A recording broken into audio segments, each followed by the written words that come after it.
부산의 한 요양병원에서 하루 만에 50여 명의 무더기 확진자가 나오는가 하면 해외 유입 확진자도 증가세를 보이며 방역 당국의 고심이 깊어지고 있습니다. 네, 그리고 오늘 발표된 신규 확진자 상황까지 포함해서 이형민 연세대 진단검사의학과 교수와 함께 자세히 살펴보겠습니다. 어서 오십시오. 어서 오세요. 네, 오늘 하루 신규 확진자 수 결국 다시 이제 세 자릿수로 올라갔습니다. 지역 발생이 95명, 해외 유입이 15명입니다. 아무래도 부산의 요양병원에서 대규모로 집단 감염이 발생하면서 수치가 대폭 증가된 상황인데 거리두기가 1단계로 완화된 상황에서 이렇게 수치가 훅 늘다 보니까 국민들도 좀 걱정이 많은 것 같습니다. 현 상황 좀 어떻게 분석을 하십니까? 예, 말씀하신 것처럼 어제에 비해서, 그러니까 그저께에 비해서 이제 어저께 확진자 숫자가 좀 많이 늘었는데요. 네. 네, 이제 이렇게 확진자 숫자가 많이 늘은 이유가 부산의 요양병원의 확진자 숫자가 이제 많기 때문입니다. 네. 근데 이제 우리가 이렇게 확진자 숫자가 늘었을 때는 어떤 면을 봐야 되냐면은 이게 산발적으로 여러 군데에서 생긴 감염인 건지 아니면 특정한 집단 감염이 대규모로 발생해서 많은 확진자를 만들어낸 건지에 따라 조금 대처가 달라지거든요. 그런데 지금 어저께 확진자 숫자가 늘어난 것은 이게 전국적으로 이게 산발적으로 널리 퍼져서 일어난 거라기보다는 부산의 한 요양병원에서 일어난 감염을 우리가 일찍 잡아내지 못하고 그 안에서 많은 확진자가 발생하면서 전체 확진자 규모가 늘어난 것들이거든요. 네. 그래서 아마도 제가 생각하기에 이런 요양병원이나 이런 측면에 대해서는 대체가 필요한 상황이지만 전국적인 상황에서 어떤 코로나19가 늘어나고 있다거나 이런 식으로 보기는 아직은 조금 어려울 것 같고요. 그래서 필요한 조치 사항은 제가 보기에는 어떤 사회적 거리두기 어떤 문제나 이런 것들보다는 이런 대규모 감염을 일으키는 어떤 시설에 대한 그런 보완이나 이런 부분들로 아마 이루어져야 될 것으로 생각을 합니다. 네. 말씀하신 것처럼 산발적인 집단 감염이 늘어나서 오늘 지역 감염 숫자가 증가한 것이 아니라 부산 만덕동의 요양병원 한 곳의 영향이 좀 크고 이것도 사실은 1단계로 조정이 되기 전에 시작된 감염이라고 봐야 되기 때문에 여러 가지 좀 고려해야 될 점이 많은 것 같습니다. 이게 부산에서 발생한 집단 감염 사례 중에서 가장 큰 사례라고 하더라고요. 이 부분은 어떻습니까? 예, 맞습니다. 이제 부산에서 그동안 이제 여러 번 집단 감염이 있었습니다. 이제 그 중에서 이제 저희들이 알고 있는 것은 처음에 코로나19 사태 초기에 있었던 요양병원 관련 감염이 있었고요. 그 다음에도 러시아 선박과 관련되는 집단 감염이 일부 있었습니다. 그런데 지금 현재 만덕동 이 요양병원 사례에서는 지금 53명이 무더기로 확진을 받은 사례이거든요. 네. 그래서 현재까지 발생한 집단 감염 사례 중에서 가장 큰 규모라고 말씀하신 게 맞습니다. 그러니까 이 병원에서 지금 처음으로 확진된 사람이 50대 여성 간호조무사입니다. 이후에 이제 전수 검사를 통해서 52명이 더 추가로 확진이 된 상황인 건데 처음으로 확진된 건 간호조무사라고 하더라도 감염 경로가 어디인지는 아직 확인이 되지 않은 상황인 거죠? 예, 맞습니다.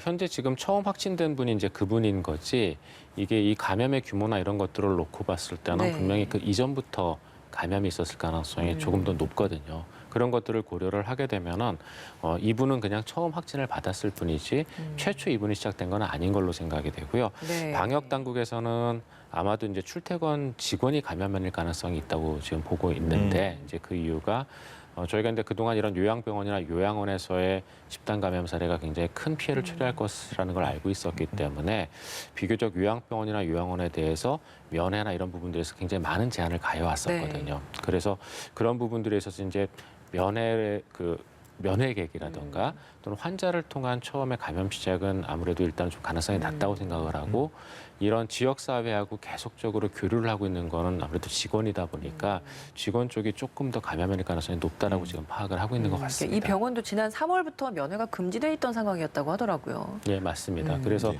아마도 면회객이나 이런 부분보다는 직원이 조금 더 가능성이 높지 않을까라고 생각하는 것 같습니다. 알겠습니다. 좀 추적을 좀 해보면 80대 여성 한 분이 지난 12일에 돌아가셨고 사후 검사에서 양성 판정을 받았지 않습니까?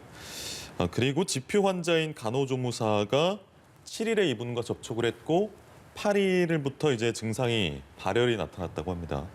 그 이후에는 집에만 머무르셨기 때문에 이 지표 환자로 지금 지목되고 있는 간호조무사분이 병원 내에서 확산을 일으켰다고 보기에는 조금 무리가 있습니다. 그래서 80대 여성 돌아가신 분이 지표 환자라고 또 추정하기에는, 그러니까 초발 환자라고 추정하기에는 또 어려운 점이 있는 것이 말씀하신 것처럼 직원분들에 의한 감염 가능성이 높게 지금 추정이 되고 있기 때문에 직원으로 인한 80대 여성분으로 인한 향한 그 감염과 또 여러 가지 좀 연관성이 있겠습니다. 어떻습니까? 예, 일단 이게 이제 어디서부터 시작됐는지는 정확한 역학조사가 이루어져야 되거든요. 그런데 이제 이게 지금 어려운 게 지금 일단 이런 정도로 대규모로 환자가 발생한 감염은 바로 일주일 이내에 생긴 건 아닐 가능성이 높습니다. 그리고 이런 식으로 이제 환자가 발생을 하게 되면은 네. 한 적어도 한 2주 전부터 3주 전 이런 식으로 이제 되돌아 올라가서 역학조사를 해야 되는데 문제는 이게 그동안 코로나19의 또 여러 가지 특징들 때문에 증상이 없는 경우들도 일부 있고 네. 그다음에 이런 사람들이 또 잠복기나 이런 것들이 또 다 다르다 보니까 어디서부터 시작되는지를 오래된 감염인 경우에 좀 찾기 어려운 그런 측면들이 좀 있거든요. 그래서 지금 말씀 주셨던 지표 환자 처음에 이제 확진됐었던 그 간호조무사의 경우에 있어서도 숨진 80대 여성 확진자 밀접 접촉을 하고 이제 그다음부터 감염 증상을 보였다고 하지만 이게 그분이랑 접촉을 해서 그런 건지 아니면 그 주변에 또 다른 분들이 일부 있었는데 그분이랑 다른 분하고 접촉을 해서 네. 그 감염이 된 건지 여부도 아직은 불확실한 상황이거든요. 네. 그렇게 놓고 보게 되면은 분명히 이 조금 어디서부터 시작되는지에 대해서는 저희가 앞으로도 좀 역학조사가 조금 더 필요한 상황이고요. 그 결과를 조금 지켜봐야 이 감염 경로나 이런 것들을 명확하게 알 수 있을 거로 생각이 네. 됩니다. 일주일 이내에 생긴 게 아닐 것이다라는 말씀을 해주셨는데 이 요양병원에서 보니까 한 달 사이에 사망자가 9명이나 나왔습니다. 최근에 이 사망자분들 중에서 상당수가 폐렴 같은 그러니까 코로나19 유사 증상이 있다가 사망하셨다라고 하는데 그렇다면 이들의 사망 역시도 코로나19와의 연관성을 좀 예측해 볼 수 있을지 어떻게 좀 예상을 하십니까? 예, 저희가 이제 배제는 할 수가 없습니다. 왜냐하면 이제 코로나19 같은 경우에는 여러 가지 합병증을 유발을 하지만 아무래도 가장 많은 합병증 중에 하나는 이게 호흡기 감염이다 보니까 네. 호흡곤란이나 이런 호흡기 계통의 합병증들이거든요. 그래서 이렇게 한 달 새에 돌아가셨던 분들이 기존의 어떤 이 병원에서 사망률 보여줬던 평균 사망률보다 훨씬 더 높은 사망률을 보여주고 네. 그런 분들이 대부분 호흡곤란을 호소하고 있었다고 하면은 그러면은 이분들이 이제 코로나19 집단 감염하고 연관이 없다고 볼 수는 없거든요. 그래서 그 부분에 있어서도 저희가 이제 조사가 돼야 되는데 문제는 이분들이 이제 대부분 다 돌아가신 분들이고 그다음에 이미 다 장례를 치렀을 거기 때문에 네. 조사할 수 있는 방법은 없을 걸로 생각이 됩니다. 그래서 이런 부분들에 대해서는 조금 많이 안타깝게 생각이 되는데 그러니까요. 왜 그러냐 하면은 우리가 코로나19가 무증상이 많다라고 얘기를 하지만 사실 코로나19의 역학이나 데이터를 잘 살펴봤을 때 완전히 끝까지 즉 완치될 때까지 무증상인 경우는 전체 감염자의 한 5에서 20% 정도밖에 되지 않거든요. 한 80% 정도 이상의 환자는 어찌됐건 간에 증상이 나중에라도 나타납니다. 그러니까 초반에는 무증상이었다가도 나중에 나타난다. 네, 맞습니다. 예. 그게 왜 그러냐면 이제 우리나라처럼 굉장히 진단을 빠르게 가져가는 그런 국가들에서는 무증상 시기에도 진단이 가능하기 때문에도 네. 그렇고요. 근데 어쨌건 그런 무증상인 분들도 시간이 지나면 증상이 나타나는 분들이 대부분이거든요. 그러면은 지금 이 요양병원처럼 이렇게 많은 환자들이 발열을 보이거나 호흡곤란을 보이는 이런 폐렴 같은 유사 증상을 보였을 경우에는 조금 더 빨리 코로나19에 대한 어떤 선제적인 대응이나 조치가 좀 취해졌었으면 예. 좋지 않았을까라는 생각을 하게 됩니다. 그러니까 왜 좀 더 빨리 의심을 해보지 않았을까 이런 안타까움이 들 수밖에 없는 상황인데 만약에 이때부터 이렇게 코로나19가 조금씩 전파가 된 상황이었다고 한다면 앞으로 지금 확진된 분들 혹은 음성이지만 추가적으로 검사를 통해서 또 확진이 될 수 있는 분들 사망률이 더 높아질 수도 있고 확진율이 더 높아질 가능성도 좀 열려 있다라고 봐야 되는 겁니까? 예, 맞습니다. 지금 이런 요양병원이나 요양원 같은 경우에 있어서는 워낙 그 고령자의 특히 이제 기저질환을 갖고 있는 분들이 많지 않습니까? 그래서 지금 해당 요양병원 같은 경우에도 이미 돌아가신 분들도 여러 분 계시지만 지금 있는 분들 중에도 중증 감염으로 갈 수 있는 이제 가능성 있는 분들이 꽤 있고요. 그 다음에 이 감염 자체가 최근에 어떤 코로나19의 확산, 단일 그 환자에 의한 코로나 확산이나 이런 것들이 아니고 예전부터 진행되어 왔던 걸 가능성이 높기 때문에 지금 현재 이 병원에서 동일 집단 격리가 된 분들 중에서도 네. 분명히 아마 코로나19 확진자가 추가적으로 발생할 가능성은 있다고 생각을 합니다. 알겠습니다. 우선 지금까지 상황을 말씀드리면 직원하고 환자분들 264명에 대한 전수 검사를 해서 전해드리고 있는 것처럼 53명이 나온 상태이고 나머지 211명은 음성 판정을 받고 그리고 병원은 동일 집단 격리가 된 상태입니다. 앞으로 좀 상황을 지켜봐야 될 것 같은데 요양병원이다 보니까 기저질환이 있는 환자가 많고 그러다 보니까 53명이라는 대량 확진이 나왔는데 여기서 이제 위중증 환자로 발전하는 분들이 많으면 안 될 텐데 지금 오늘 나온 위중증 환자의 수는 82명으로 오히려 3명이 줄었더라고요.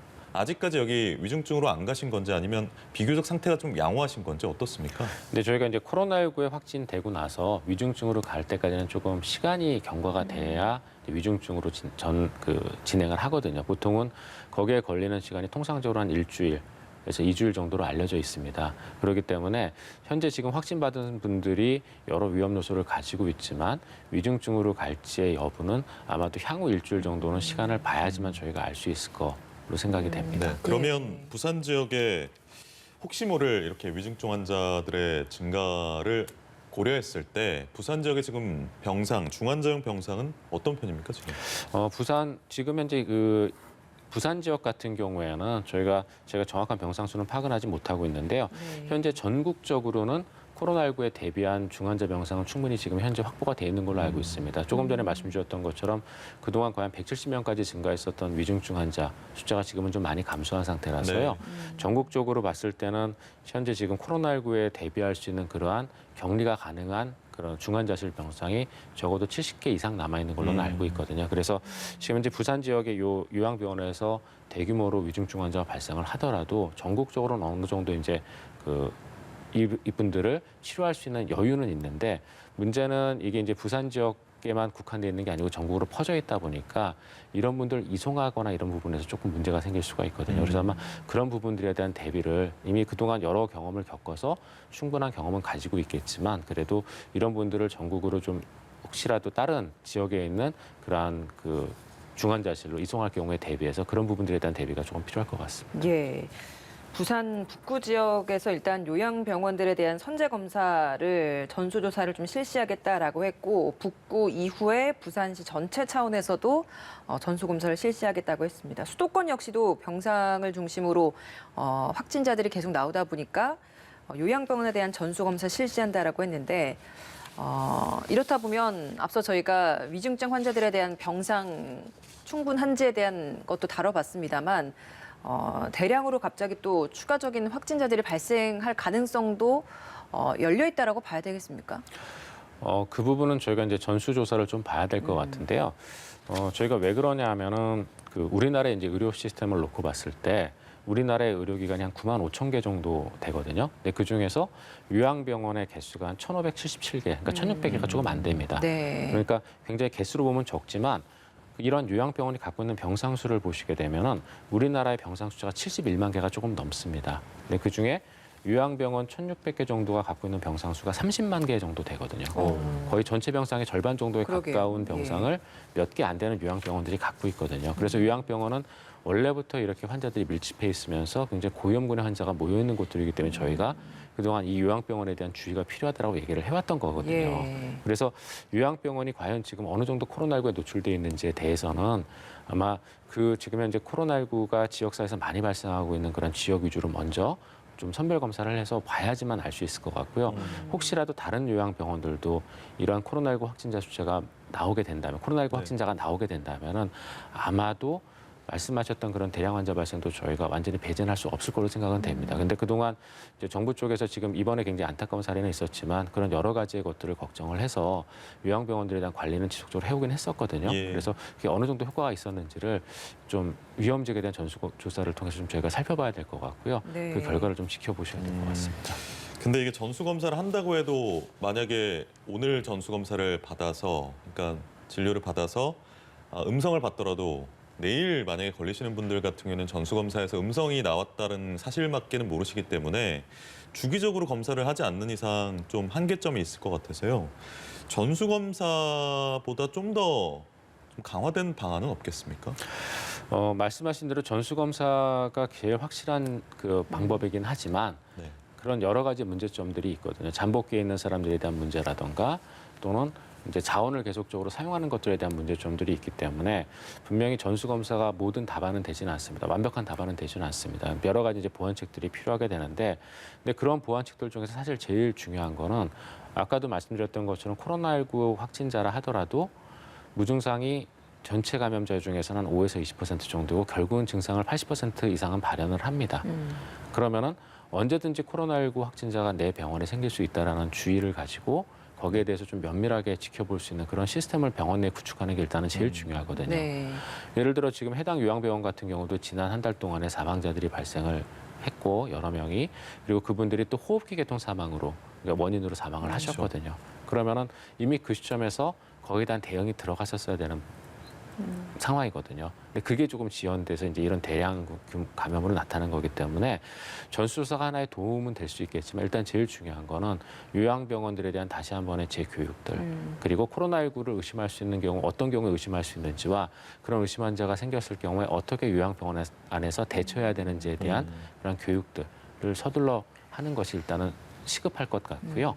그다음에 그러고 나서 이제 해당 지역사회에 코로나19 감염이 많아졌을 때는 당연히 그 감염은 요양병원으로 이행이 될 수밖에 없거든요. 왜냐하면 아픈 사람들이 모이는 곳이기 때문에 그래서 그런 코로나19 감염이 많은 지역사회의 경우에 있어서는 그 지역사회에 위치한 요양병원에 대한 어떤 전수검사나 이런 것들을 보완적으로 해나가는 게 제가 보기엔 필요할 것 같습니다. 그러니까 방역 수칙을 더 철저하게 지킬 수 있도록 시스템을 마련하는 건 중요한데 이 요양병원의 특징상 치매 환자들이 있는 경우들도 굉장히 많잖아요. 그럼 이런 분들에게 마스크를 착용시키도록 하거나 그리고 병원의 그 공간적인 한계도 있기 때문에 일정 부분의 거리를 두고 침대를 배치하는 거기에 있어서도 한계가 있을 수도 있는 그런 부분들, 그러니까 현실적인 한계가 있는 부분들은 어떻게 좀 보완을 할 수 있겠습니까? 네, 맞습니다. 그런 부분에서도 분명히 이제 보완들이 필요하거든요. 예. 보완들이 필요해서 그동안 요양원이나 요양병원들 중에 그 환자에 의한 워낙 제한 요인이 많기 때문에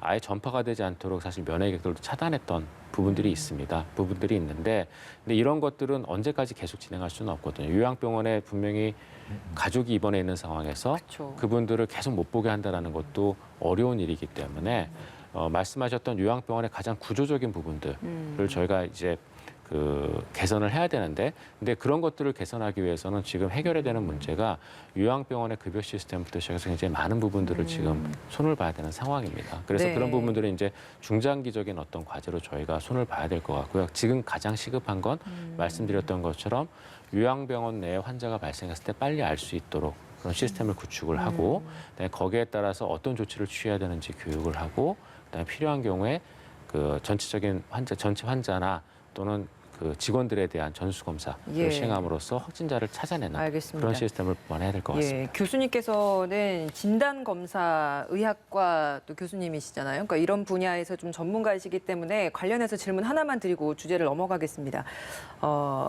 최근에 이런 요양병원이나 병원들 내에서 빠르게 좀 더 검사를 할 수 있도록 신속 진단 키트를 보급하자 이런 주장들이 나왔었거든요. 근데 여기에 대해서 전문가들 의견이 좀 엇갈리는 것 같아서요. 교수님 의견은 어떠십니까? 신속 진단 키트 같은 경우에는 그동안 이제 몇 번 얘기가 나왔었지만 예. 빠른 결과를 주지만 정확한 결과는 주진 못합니다. 그래서 이제 놓치는 사람들이 생길 수가 있거든요. 그리고 그런 신속 진단 키트의 가장 큰 폐해를 보여주는 게 이번에 백악관 내에서의 집단 감염이거든요. 백악관 내에서 코로나19 집단 감염이 생겼던 이유는 그 백악관 안에 들어오는 사람들에 대한 코로나19 선별을 신속 진단 키트를 이용을 했습니다. 근데 그 키트는 한 절반 정도 위험성이 나타날 수 있는 키트거든요. 논문에 따르면은. 그리고 그럼에도 불구하고 그 신속 진단 키트에서 음성인 사람들에 대해서 마스크를 씌우지 않고 그리고 자유롭게 대화를 하고 사람을 만날 수 있게끔 허용을 해줬거든요. 그러다 보니까 그 신속 진단 키트에서 놓친 사람들에 의한 백악관 내 집단 감염이 생겼던 게 이번에 그 트럼프 대통령이 확진을 받고 백악관 내에서 계속 환자가 발생했던 가장 큰 원인 중에 하나거든요. 근데 이러한 일이 당연히 만약에 그런 키트를 썼을 때 생길 수도 있습니다. 그래서 물론 전체적인 사람을 대상으로 해서 한 번에 다 검사를 해서 그중에 몇 명이라도 있는 걸 찾아서 그다음에 다시 또 정확한 검사를 하겠다. 이런 식의 어떤 정책이라면은 저희가 신속 진단 키트를 고려를 해볼 수는 있겠지만, 네. 근데 그렇게 하기에는 이 신속 진단 키트가 너무 부족한 면이 있고, 그다음에 거기에 따른 또 자원 낭비도 또 꽤 되기 때문에 제 생각에는 그런 식의 방식보다는 아까 말씀드렸다시피 이미 증상이 나타나는 사람들이 그다음 80% 되니까 그분들을 먼저 다 감시를 잘하게끔 발열 체크나 이런 것들을 철저히 하고 그다음에 그분들에 대해서 그런 분들이 나타났을 경우에 거기에 대해서 정확한 검사를 시행하는 게 조금 더 적절할 걸로 생각이 됩니다. 알겠습니다. 알겠습니다. 요양병원과 관련된 질문들 드렸고요. 독감 백신 예방 접종과 관련된 이야기도 좀 나누겠습니다. 독감 예방 접종에 대한 논란이 현재 진행 중인데 무료 접종 대상자인데도 불구하고 그 무료 백신을 못 믿겠다라고 하면서 유료로 맞으시는 분들도 꽤 돼서 지금 7.5%가 된다고 합니다. 그 상온 노출하고 백색 입자까지 이렇게 좀 여러 논란들이 있었는데 안정성하고 유효성 어느 정도로 보십니까? 굉장히 그 측면에서는 저도 좀 안타깝게 생각을 하는데요. 지금 현재 그 가을철에 발생할 코로나19나 또는 독감에 대한 대비 때문에 이런 독감에 대한 예방접종이 굉장히 중요하다고 생각을 합니다. 그래서 이런 독감에 대한 예방접종이 원활하게 이루어져야 되는 상황에서 지금 계속 관련 이슈들이 발생을 하고 있는데요. 일단 제 개인적인 소견으로는 상온에 노출된 독감 백신의 경우에서 굉장히 제한적으로 이루어졌기 때문에 큰 문제는 없을 거라고 생각을 하고, 백색 입자 같은 경우에도 제가 알기로는 그게 큰 이렇게 그 부작용이나 이런 것들을 유발하는 건 아닌 걸로는 알고 있거든요. 네. 근데 이런 이슈들이 계속 발생을 하다 보니까 질병관리청 쪽에서는 이런 백신에 대한 안정성을 다시 한 번 더 확보하고 국민들에게 신뢰감을 주기 위해서 조금이라도 이상 있는 것들은 전부 다 수거해서 폐기 처분하는 걸로 알고 있습니다. 그런데 보통 저희가 이제 이런 독감 백신을 맞게 되면 여러 부작용들이 나오게 됩니다. 네. 근데 그 중에서 부작용을 보통 호소하는 사람들의 비율이 어느 정도 되냐면은 2018년도에 이제 조사한 바에 따르면은 이제 어린아이에게 백신을 접종했던 환자 보호자 한 600여 명, 네. 그다음에 본인이 이제 백신을 맞았던 성인 대략 한 1,300명 정도를 대상으로 조사를 해봤더니 대략 한 백신을 맞은 사람이 한 10에서 20% 정도는 부작용을 호소를 하거든요. 근데 그 부작용이라고 부르는 것이 가장 흔한 게 이제 주사를 맞은 부의 통증, 네. 그다음에 발열 이런 것들이고, 대부분의 경우에 있어서는 큰 문제 없이 전부 다 낫는 그런 부작용들입니다. 근데 지금 현재 호소하고 있는 부작용들을 보시면은 우리가 알고 있는 그런 부작용들이 이제 대부분이거든요. 그래서 그런 것들을 과연 중증 부작용으로 볼 수 있느냐에 대해서는 저는 조금은 의문이 있고요. 그런 부분들에 대해서 저희가 좀 더 면밀하게 주의를 하고 계속 보기는 해야 되겠지만, 근데 이런 것들이 전체적인 백신의 어떤 신뢰도나 이런 것들하고는 제가 보기에 크게 연관을 될 것 같지는 않다는 생각이 듭니다. 예. 그 백색 입자가 발견된 그 독감 백신을 접종한 분들 부작용 중에서는 흰색 소변까지 봤다. 그 부위가 이렇게 부어올랐다. 뭐 이런 분들도 있어서요. 그러니까 이런 부작용은 사실 좀 들어본 적이 없는 것 같은데 이런 부작용은 어떻게 좀 분석을 하십니까? 주사를 맞은 부위가 불어오르는 부작용은 꽤 있는 편이고요. 네. 이제 그것 때문에 이제 통증도 호소하시고, 그다음에 발열이나 이제 우한 같은 걸 호소하시는 분들이 꽤 있거든요. 근데 그거는 이제 보통은 어떤 경우냐면은 결국 백신이라는 게 면역 반응을 이끌어내는 거다 보니까 해당 부위의 국소적인 면역 반응을 과하게 이제 일으키는 경우들이 있습니다. 그래서 이제 그런 걸로 생각이 되는데, 근데 그것까지는 제가 보기에는 괜찮을 것 같은데, 말씀 주셨던 흰색 소변을 봤다라는 그러니까요. 그거는 예. 제가 보기에 여태까지 저도 많이 들어보지 못했던 부작용이거든요. 그래서 그런 경우는 저희가 조금 더 면밀하게 조금 봐야 될 것 같은데, 거기에 대한 데이터는 저도 아직 정확하게 접하지는 못해서 거기에 대해 설명을 드리기는 좀 어려울 것 같습니다. 알겠습니다. 또 하나 걱정이 됐던 게 독감 백신이 부족해지지 않을까라는 걱정이었는데 12세 이하 어린이 독감 백신이 부족해서 청소년용 독감 백신을 좀 끌어서 쓴다. 이거는 걱정하지 않아도 되는 문제인가요? 예, 그 독감 백신은 저희가 보통 매년 예년 같은 경우는 한 2,500만 명분 정도를 항상 준비를 했었거든요. 근데 올해 같은 경우에는 이제 트윈데믹, 그러니까 코로나19와 독감의 동시 그 호발에 대비해서 한 3천만 명분 정도를 준비를 했다가, 그러면서 예년에는 접종하지 않았었던 청소년까지도 무료 접종 대상으로 했었습니다. 네. 그 이유가 이제 청소년 그룹 안에서 발열 환자가 발생했을 때 독감에 의한 발열을 먼저 배제하기 위해서 이제 이런 정책들을 네. 취했었거든요. 근데 지금 현재까지 알려진 바로는 폐기되는 독감 백신이 한 100만 분 정도가 되는 것 같은데, 그거를 배제하고라도 사실 독감 백신이 부족한 건 아닙니다. 왜냐하면 우리가 매년 2,500만 명분의 독감 백신을 준비를 해도 그중에 몇십만 명에서 거의 한 100만 명분 분량은 항상 남았었거든요. 근데 이제 올해 같은 경우에는 코로나19 때문에 독감에 대해서 조금 더 주의를 하자는 의미로 이제 독감 백신에 대한 접종 범위를 늘리고 독감 백신을 꼭 맞아야 된다라고 강조를 하다 보니까 이제 독감 백신에 대해서 굉장히 조급해하는 분들이 이제 많이 생겼는데요. 근데 맞으면 좋습니다. 맞으면 좋은데 사실 독감은 올해의 독감이 예년에 비해 더 독한 거는 아직 아니거든요. 알려져 있는 바도 없고, 독감은 또 치료약도 있습니다. 타미플루라는. 그렇기 때문에 독감의 경우에서는 조기에 진단하고 약을 쓰게 되면 완쾌되는 질환이다 보니까 젊은 층의 경우에 있어서는 제가 보기에 굳이 무리해서까지 이제 맞으실 필요는 없습니다. 물론 맞을 수 있다면 맞으시는 게 좋겠지만 네. 그래서 너무 그렇게 조급증을 갖고 그러실 필요까지는 없을 것 같고요. 순서대로 독감 백신을 맞으시면은 제가 보기엔 충분할 것 같습니다. 그 청소년용 백신의 15%를 12세 이하의 부족분에 활용을 하게 되는 건데 만약에 성인용을 어린이에게도 접종시킬 수는 있는 겁니까? 이게 연령의 구분에 연령을 좀 분류를 해서 백신도 다르게 개발이 되나요? 아니요, 그렇지는 않은 걸로 알고 있고요. 그다음에 이제 청소년분을 특히 이제 어린 아이들에게 다시 전용하는 이유는 네. 사실 독감 백신을 접종하는 이제 위험군을 저희가 이제 분류를 하거든요. 그 중에서도 청소년군보다는 9세, 12세 이하의 어린이들이 조금 더 이제 고위험군에 속합니다. 그래서 이제 고위험군을 먼저 접종을 하고 네. 남는 분량을 저위험군에게 접종하는 게 사실 맞는 전략이기 때문에 그렇게 전용하는 거라고 보시면 될 것 같습니다. 알겠습니다. 백신의 용량이 이런 부분이 뭐 차이가 있지 않을까 이런 예. 의미로 좀 여쭤봤던 건데 아닌 걸로 말씀을 주셨고 해외 유입 확진자가 계속 증가해서 좀 뭐 미국하고 유럽이 폭발적인 증가세이기 때문에 우리나라로 유입되는 환자도 많은 걸로 지금 어느 정도 불가피한 측면이 있습니다만 그렇다고 뭐 가만히 있을 수는 없지 않습니까? 어떤 뭐 제도 개선이나 이런 게 필요하지 않겠습니까?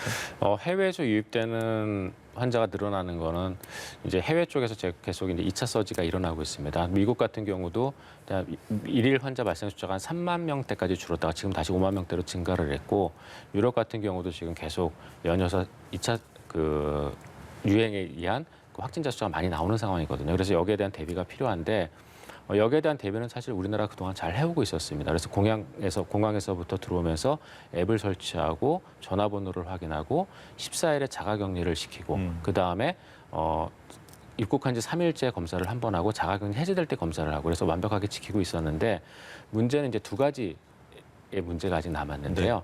왜냐하면 그동안 계속 발생했던 자가격리를 지키지 않는 입국자들이 생기고 있다는 겁니다. 그 부분은 지속적으로 저희가 홍보를 하고 거기에 대한 여러 가지 경고를 했음에도 불구하고 안 지키는 분들이 조금씩 나오고 있거든요. 네. 그래서 이 부분에 대해서는 다시 한 번 더 엄중하게 경고를 취할 필요가 있다고 생각을 하고요. 예. 그다음에 드물지만 그 잠복기 이후에 감염도 발생은 합니다.